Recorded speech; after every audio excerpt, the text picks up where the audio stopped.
Dr. Elena Vasquez pressed her face against the cold window of the observation deck. Outside, the enemy ships filled the darkness of space like angry metal stars. She counted them again, though she already knew the number by heart. 43 Zephyrian warships surrounded Kepler Station, their weapons pointed at her home for the past 3 months. The station shook slightly as another warning shot hit the outer shields. Elena grabbed the railing to steady herself. The shields were getting weaker every day. Soon they would fail completely. "Another diplomatic message coming in," announced Commander Trellix, the Altarian who led the station. His blue skin looked pale with worry. "War Prime Thaxar wants to speak with us again." Elena followed the crowd of researchers and officials toward the main conference room. 2,000 beings lived on Kepler Station, representing 12 different species from across the galaxy.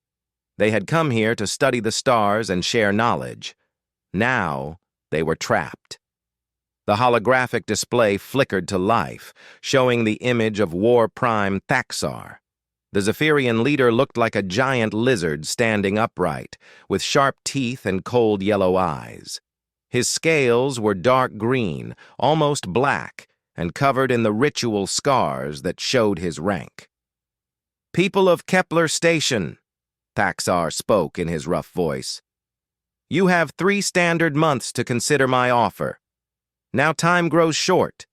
Give us your research on quantum fold technology, and we will allow you to leave safely." Ambassador Yellick, a tall Centaurian with 4 arms, stepped forward. "War Prime. We have explained many times that this research belongs to all species in the Galactic Scientific Consortium. We cannot simply hand it over to the Zephyrian Empire." Thaxar's laugh sounded like breaking glass. "Your consortium is weak, Ambassador. Your ships cannot reach you here. Your weapons cannot match ours. What choice do you have but to surrender?" Dr. Venth, the lead scientist from Altair Prime, tried a different approach. "Perhaps we can share some of our other research instead. We have made great discoveries about star formation and—" "I want the fold technology," Thaxar cut him off. "Nothing else matters to me." Elena watched from the back of the room. As the newest member species of the consortium, humans had little say in these talks. The other races saw Earth as a small, backward planet that had only recently learned to travel between stars. She was here only because the station needed a xenobiologist to study alien life forms. The meeting went on for 2 hours. The alien diplomats offered deals, threatened consequences, and pleaded for mercy. Nothing worked. Thaxar remained as hard as the metal walls of his warships. When the meeting ended, Elena walked through the station's corridors. She passed the gardens where Altarian children played, their parents trying to keep them calm. In the research labs, scientists from many worlds worked side by side, still hoping they might find a way out of this trap. The quantum fold research was their life's work. It would allow ships to travel across the galaxy in moments instead of months. Such technology could change everything for every species. But in the wrong hands, it could also be used to build the greatest war fleet in galactic history. Elena found herself in the communications center, where technicians monitored the enemy ships. The Zephyrians were patient, but they were also preparing. Their ships moved in slow patterns around the station, always ready to attack. "They're not just waiting," observed Chief Technician Morrow, a fellow human who had joined the station crew 6 months ago. "Look at these movement patterns. They're studying us." Elena looked at the displays showing enemy ship positions. Morrow was right. The Zephyrians were not simply surrounding them. They were watching, learning, testing the station's defenses in small ways. "What do you think they're really after?" Elena asked. Morrow shrugged. "The fold technology, like they said. But maybe something more. These Zephyrians are smart. They don't do anything without a good reason." That night, Elena could not sleep. She kept thinking about Thaxar's cold eyes during the meeting.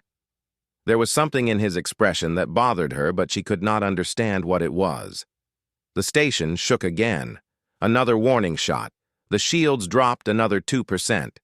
At this rate, they had perhaps 2 weeks before the shields failed completely. Then Thaxar could take what he wanted by force. Elena got up and walked to her small window. The enemy ships were still out there, dark shapes against the stars. She wondered what the War Prime was thinking as he looked back at them. Was he impatient, angry, or was he simply waiting for the right moment to strike? In the morning, the senior staff held another meeting. The discussion was the same as always. Should they surrender? Could they fight? Was there any hope of rescue? Elena listened, but her mind was elsewhere. She kept thinking about the way Thaxar had spoken, the way he had looked at each species representative. There was something calculating in his manner, as if he was measuring each of them. The meeting ended with no decision. They would try to send another message to the consortium, asking for help. Everyone knew no help was coming. The nearest consortium fleet was months away, and the Zephyrians would not wait that long. As Elena left the meeting, she wondered if this was how it would end. Not with a great battle or a brave last stand, but with a slow surrender, as their shields failed and their hope died. She did not know that everything was about to change. The alarm chimed softly through Kepler Station's corridors.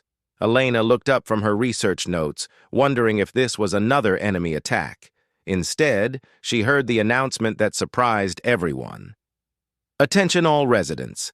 A human cargo vessel has requested permission to dock.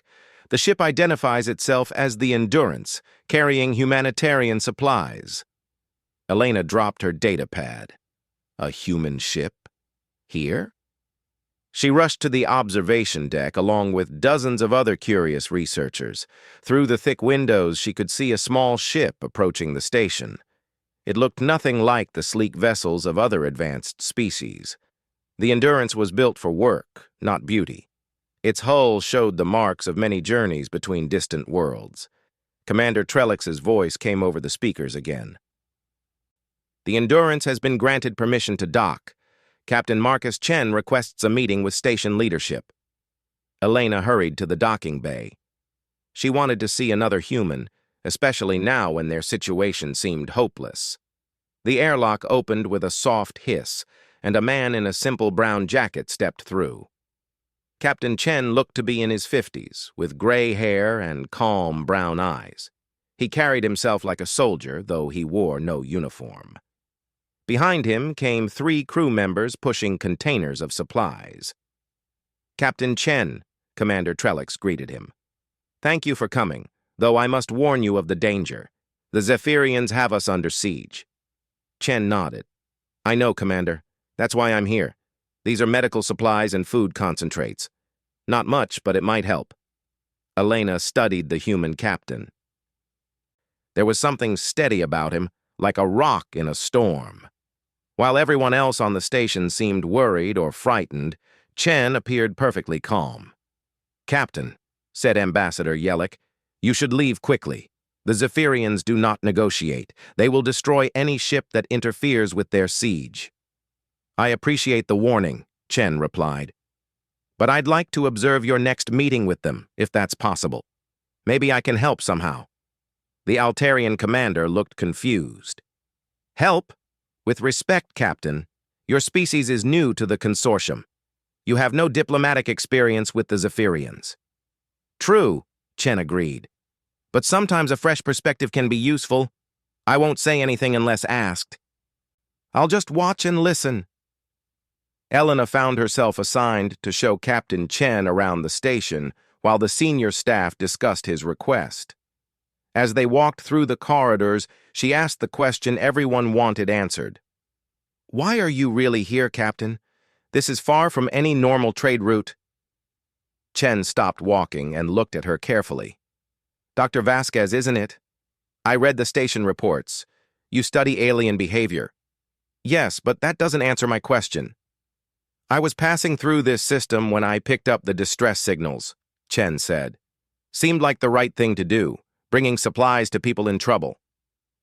Elena sensed there was more to it, but Chen changed the subject. Tell me about these Zephyrians. How long have they been here? 3 months. They want our quantum fold research. Everyone's tried to negotiate with them, but War Prime Thaxar won't listen to reason. Chen nodded thoughtfully. What kind of leader is this Thaxar? How does he act during meetings? Cold, calculating. He never shows emotion, never seems uncertain. It's like he's already decided what will happen and is just going through the motions of negotiation. Interesting, Chen murmured, pulling out a small notebook and writing something down. The next meeting with Thaxar was scheduled for that evening. Elena was surprised when Commander Trellix agreed to let Captain Chen observe. The human captain sat in the back corner of the room, saying nothing as promised.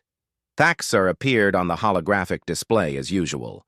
His yellow eyes swept across the assembled beings, pausing briefly when he noticed the new human face. "I see you have a visitor," the War Prime said. "Another member of the infant species." "Captain Chen brought us supplies," Commander Trellix explained. "He wished to observe our discussions." Thaxar seemed amused. "Very well. Let him see how real power works." The meeting proceeded like all the others. The various ambassadors and scientists tried different approaches. They offered partial data, suggested compromises, and even threatened to destroy the research rather than hand it over. Thaxar rejected everything.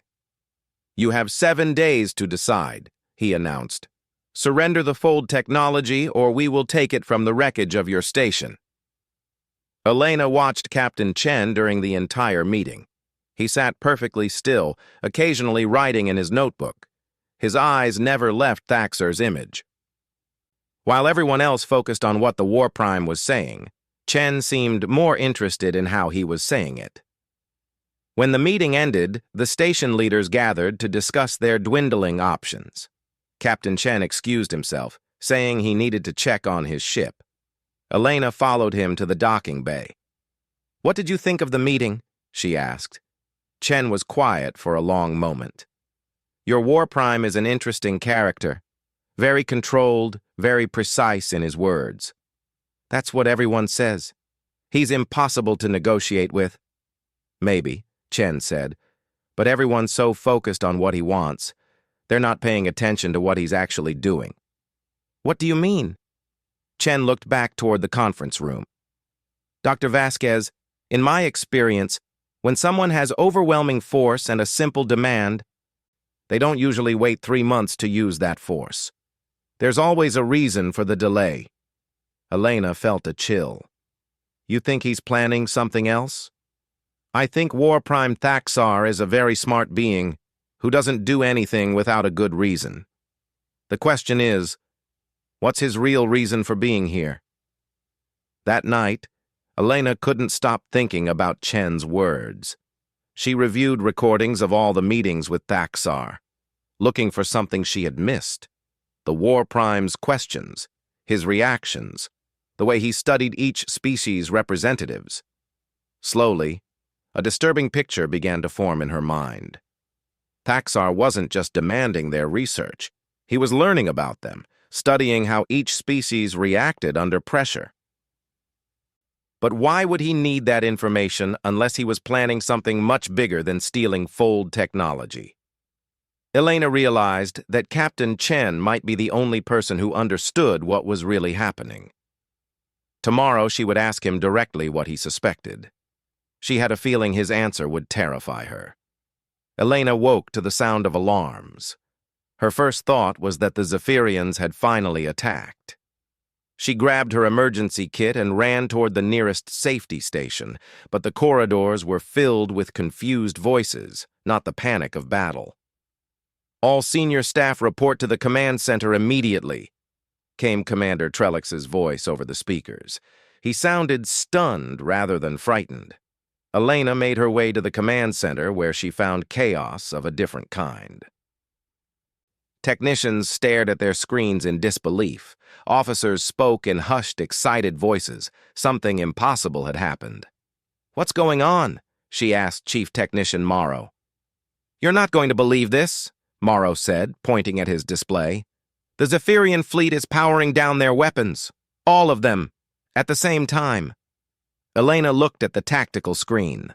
The 43 enemy ships that had surrounded them for months were indeed changing their formation. Instead of the tight attack pattern they had maintained, the ships were spreading out and moving away from the station. Commander Trellix stood at the center of the room, holding a communication device with shaking hands. "Attention all residents of Kepler Station. I have received a message from War Prime Thaxar. The Zephyrian fleet is withdrawing from this system immediately." The room exploded in voices. Everyone spoke at once, asking questions that no one could answer.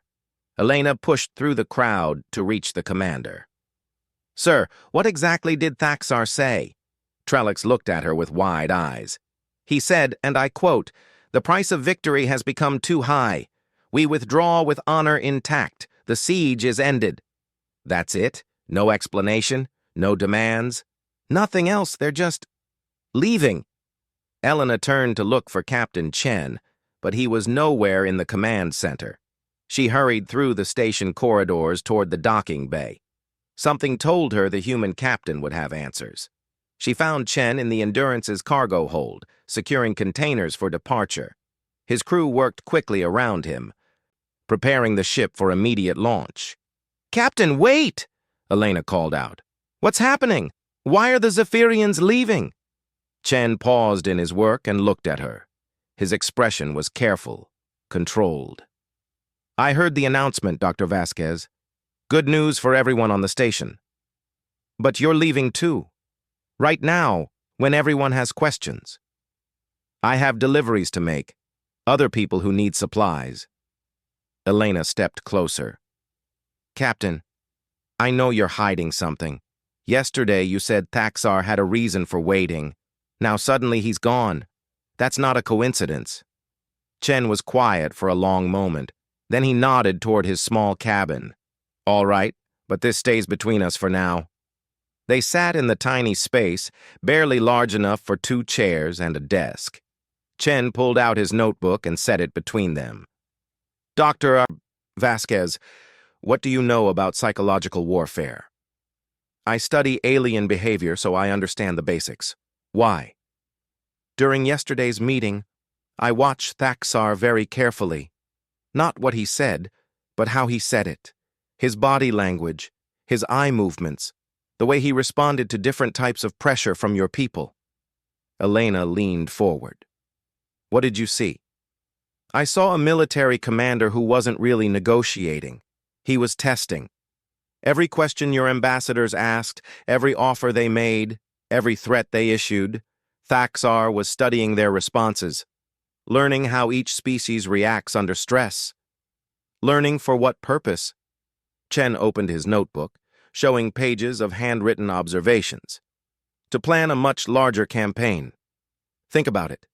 The Zephyrian Empire has been expanding for decades. They've conquered dozens of worlds, but the Galactic Consortium represents hundreds of species with different technologies, different strategies, different ways of thinking." Elena felt cold understanding creep up her spine. "He's been gathering intelligence." "Exactly. This siege wasn't about your fold technology. That was just the excuse. Thaxar has been watching how Altarians handle pressure, how Centaurians make decisions under threat, how each species in the consortium thinks and acts when faced with impossible choices." "But why did he leave? What changed?" Chen closed the notebook. "I made a mistake yesterday. After the meeting, I asked him for a private moment. I wanted to test my theory about what he was really doing here." "What did you say to him?" "I told him that I knew what he was planning. I explained that his siege was really an intelligence operation designed to study consortium species before a larger invasion. I described his strategy in detail." Elena stared at him. "You revealed that you knew his secret plan? Why would that make him withdraw?" Chen stood up and walked to the small porthole, looking out at space. "Because I didn't just tell him that I knew. I demonstrated something much more frightening." "I don't understand." Dr. Vasquez, I predicted his next moves. All of them. I told Thaxar exactly what he planned to do in the remaining days of the siege, how he would escalate pressure, what psychological tactics he would use on each species. I showed him that a human could read his mind like an open book. Elena felt her mouth go dry. You scared him. I terrified him, Chen corrected. Imagine being a military commander whose entire career is built on being unpredictable, always staying one step ahead of your enemies. Then a member of some unknown species casually describes your secret thoughts and future plans, as if they were obvious. But how could you possibly know all that? Chen smiled grimly. Because humans have been fighting wars for thousands of years, Dr. Vasquez. We've learned to read our enemies, to think like them, to predict their moves. It's how we survived on a planet where everything wanted to kill us. And Thaxar realized this?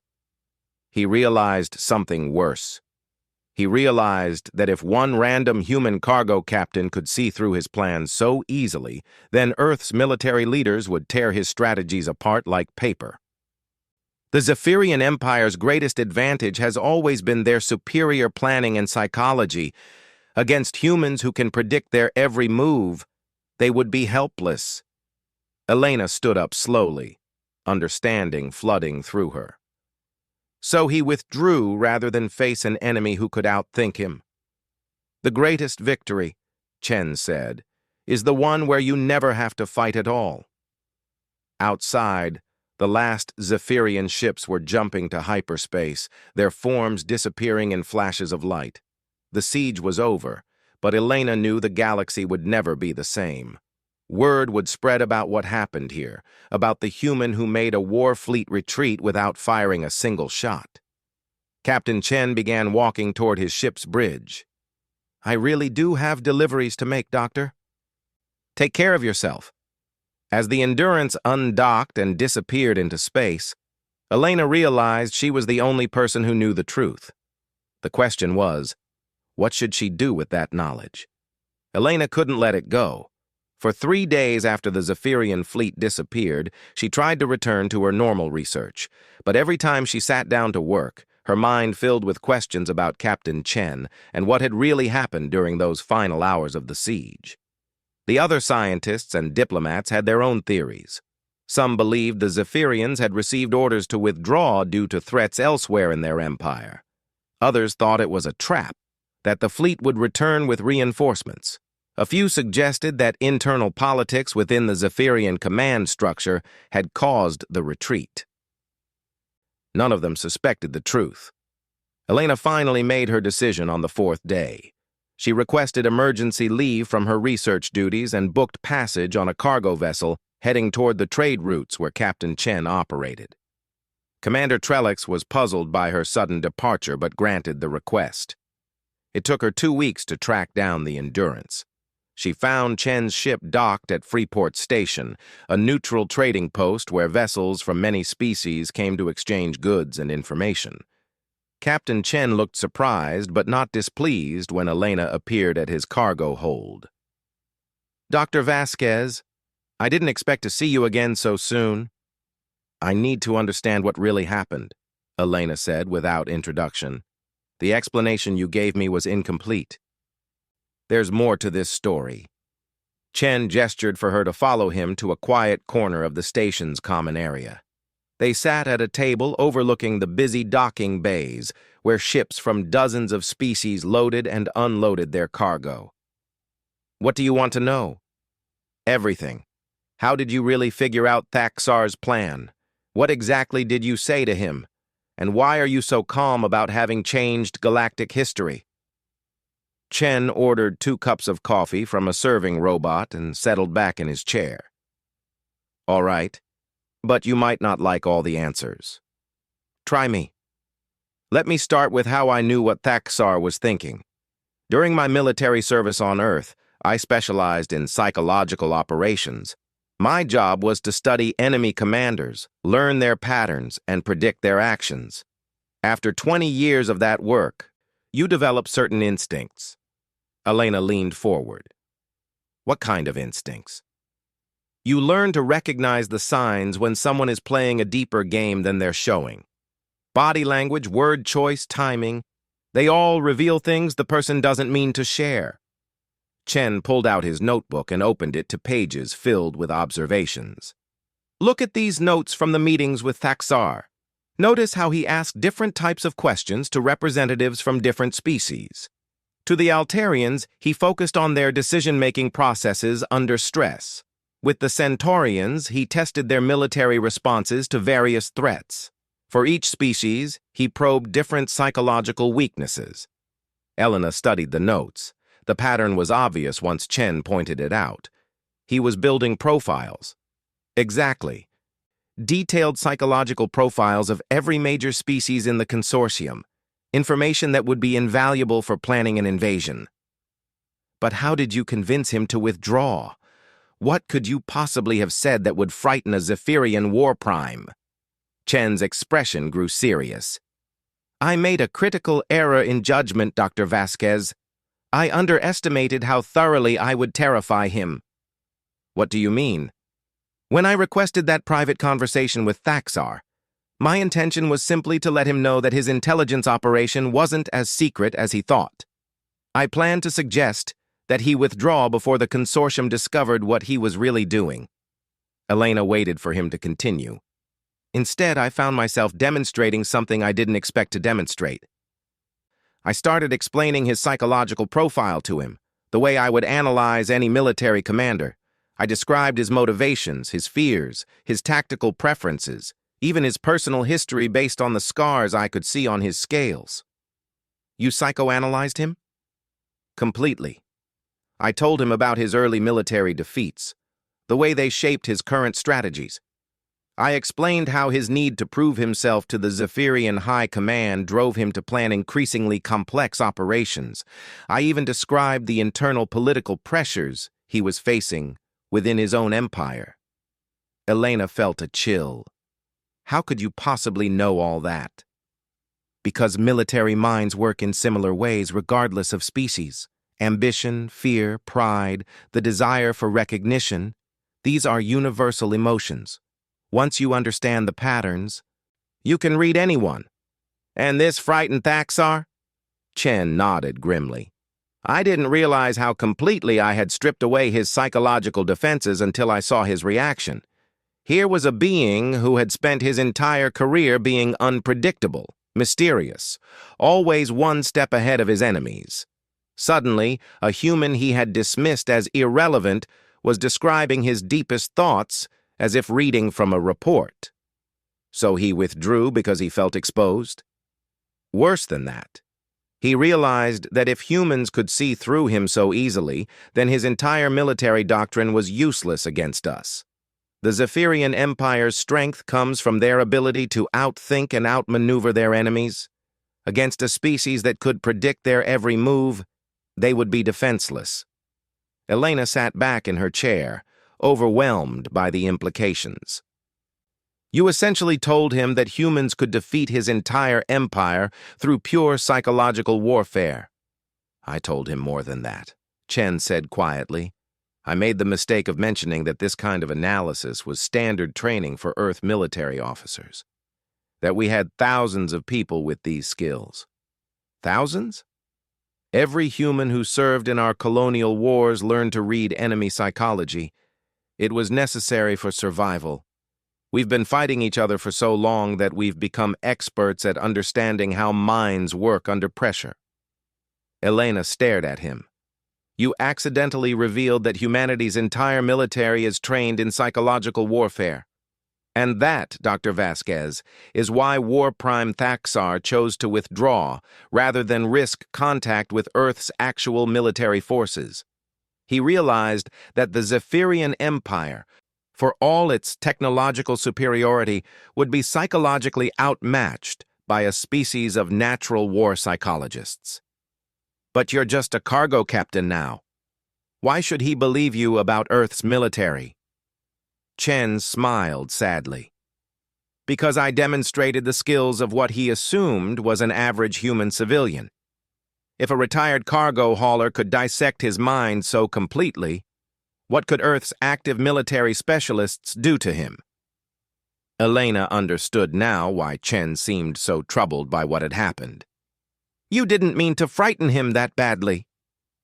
I thought I was being clever, finding a diplomatic solution to avoid bloodshed. Instead, I may have made humanity the most feared species in the galaxy. Word will spread about what happened at Kepler Station. Soon every military leader will be wondering if humans can read their thoughts and predict their actions. Elena looked out at the bustling spaceport, where beings from many worlds traded peacefully. That could be a good thing. Maybe they'll think twice before starting wars. Or maybe they'll decide that humans are too dangerous to be allowed to exist, Chen replied. Fear is a double-edged weapon, Dr. Vasquez. Sometimes it prevents wars, and sometimes it causes them. As Elena prepared to return to Kepler Station, she realized that Captain Chen had given her a terrible burden. She now knew a secret that could change the balance of power in the galaxy. The question was, what should she do with that knowledge? Elena returned to Kepler Station with a secret that felt heavier than the cargo containers she had watched being loaded and unloaded at Freeport. For days, she went through the motions of her research, cataloging alien plant samples and writing reports that seemed meaningless compared to what she now knew about humanity's hidden nature. The station had returned to normal life. Scientists worked in their labs, children played in the gardens, and the various species continued their peaceful cooperation. No one spoke much about the siege anymore. It had become just another story, a crisis that had passed without explanation. But Elena noticed things now that she had missed before. When human crew members walked through the corridors, other species stepped aside more quickly than they used to. During meetings, alien colleagues watched human faces more carefully, as if trying to read hidden thoughts. The change was subtle, but it was there. Word was spreading. On her 10th day back, Elena received a message that changed everything. It was from Admiral Sarah Morrison, head of Earth's Deep Space Defense Corps. Elena had never heard of the woman, but the message made it clear that Admiral Morrison had heard about her.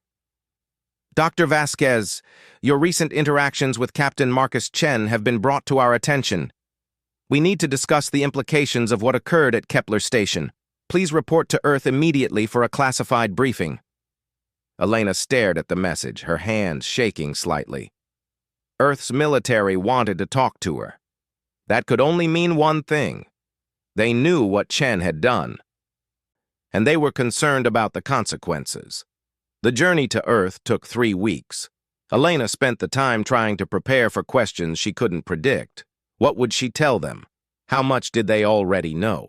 And most importantly, what did Earth's military plan to do with the knowledge that their psychological warfare capabilities had been accidentally revealed to the galaxy? Admiral Morrison turned out to be a woman in her 60s with steel-gray hair and sharp blue eyes that reminded Elena uncomfortably of Captain Chen's penetrating gaze. They met in a secure conference room deep within Earth's orbital defense station. Dr. Vasquez, thank you for coming. Please, sit down. We have much to discuss. Elena settled into a chair across from the Admiral. I assume this is about what happened during the Zephyrian siege. Indeed, Captain Chen filed a full report about his actions. Quite an interesting read. Morrison opened a tablet and scrolled through what Elena assumed was Chen's account of events. According to his report, he accidentally revealed to War Prime Thaxar that humans possess advanced psychological warfare capabilities. Is that your understanding as well? That's what he told me, yes. He said he analyzed the War Prime's psychology and predicted his actions so accurately that it frightened Thaxar into withdrawing. Morrison nodded. Captain Chen is being modest. We've reviewed the recordings of his conversation with the War Prime. What he accomplished was remarkable, even by our standards. Elena felt confused. Your standards? Admiral? Chen said this kind of psychological analysis was standard training for Earth's military. Morrison smiled, and Elena suddenly felt very naive. Dr. Vasquez, may I ask what you know about humanity's military history? I know we fought many wars before joining the consortium. Chen mentioned colonial conflicts. We've been fighting wars for thousands of years, Dr. Vasquez. Not just colonial wars, civil wars, world wars, wars fought with sticks and stones, and wars fought with weapons that could destroy continents. We've had more practice at warfare than any species in the galaxy. Elena felt a chill creeping up her spine. What are you saying?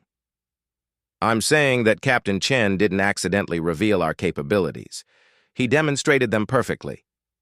Every human who has served in our military does indeed receive training in psychological warfare, enemy analysis, and strategic thinking. It's not because we're naturally gifted at it, it's because we've had to become experts in order to survive our own violent history. Morrison stood and walked to a window overlooking Earth. Do you know why we were so eager to join the Galactic Consortium, Dr. Vasquez? For the benefits of interstellar cooperation? Access to new technologies and knowledge? Those were nice side effects. The real reason was that we were terrified of what we might become if we remained isolated. Humanity's greatest enemy has always been humanity itself. Joining a galactic community gave us something bigger to focus on than our own self-destructive tendencies. Elena began to understand. And now the galaxy knows what humans are capable of. Now, the galaxy knows what one retired cargo captain is capable of. They don't yet understand the full implications. Morrison returned to her seat. Dr. Vasquez, what do you think will happen when other species realize that every human civilian has military training that surpasses their best strategic minds? They'll be afraid. They'll be terrified. And fear makes beings do unpredictable things. Some will try to appease us, offering alliances and concessions. Others will see us as a threat that must be eliminated before we become too powerful. Elena felt the weight of responsibility settling on her shoulders. What do you want me to do? Morrison leaned forward. We want you to help us control the narrative. You're one of the few beings who knows the complete truth about what happened at Kepler Station. Your voice will carry weight in scientific and diplomatic circles. What narrative do you want me to spread? The truth, but carefully presented. Yes, humans have psychological insights that other species lack. But we're not invincible war machines. We're a young species that learned harsh lessons from our own mistakes, and we want to use those lessons to help build a peaceful galaxy. Elena considered this. You want me to make humanity seem powerful but not threatening. We want you to help the galaxy understand that our strength comes from hard-won wisdom, not from any desire to dominate others. Captain Chen didn't want to frighten Thaxar. He wanted to save the people on your station. That distinction matters. Over the following months, Elena found herself at the center of a careful diplomatic campaign. She spoke at scientific conferences, wrote papers about human psychological capabilities, and met with representatives from dozens of species. Always, she emphasized the same points. Humans were skilled at understanding others because they had been forced to understand themselves, and they used this knowledge to prevent conflicts rather than start them. The response was mixed. Some species, particularly those who had suffered under Zephyrian aggression, welcomed humanity's emergence as a galactic power capable of deterring future attacks. Others remained suspicious, forming defensive alliances and increasing their military spending. But gradually, a new balance emerged. The Galactic Consortium evolved to include humanity not as junior members, but as respected mediators and strategic advisors. Human psychologists and negotiators became sought-after consultants for diplomatic missions and conflict resolution. Elena often thought about Captain Chen during these months. His mistake had indeed changed galactic history, but perhaps not in the way he had feared. Humanity had been revealed not as conquerors, but as the species that had learned to conquer itself. She never saw Chen again, though she heard reports of his cargo ship appearing wherever conflicts threatened to erupt across the galaxy. Always bringing supplies, always observing quietly, always helping to find peaceful solutions before violence could begin. Elena realized that this had been humanity's destiny all along. They were not meant to be the galaxy's warriors or its rulers. They were meant to be its counselors, the species that understood the darkness in every heart because they had faced that darkness in their own. The human was only a spectator until the moment when being understood became more frightening than any weapon. And in that moment, the galaxy learned that sometimes the greatest power is simply knowing how others think. Elena smiled as she finished her latest report. The title read, Psychological Insights in Interspecies Relations: How Understanding Prevents Conflict. It wasn't as dramatic as the day humanity scared a war fleet into retreat, but it was the truth that mattered. And truth, Elena had learned, was the most powerful weapon of all.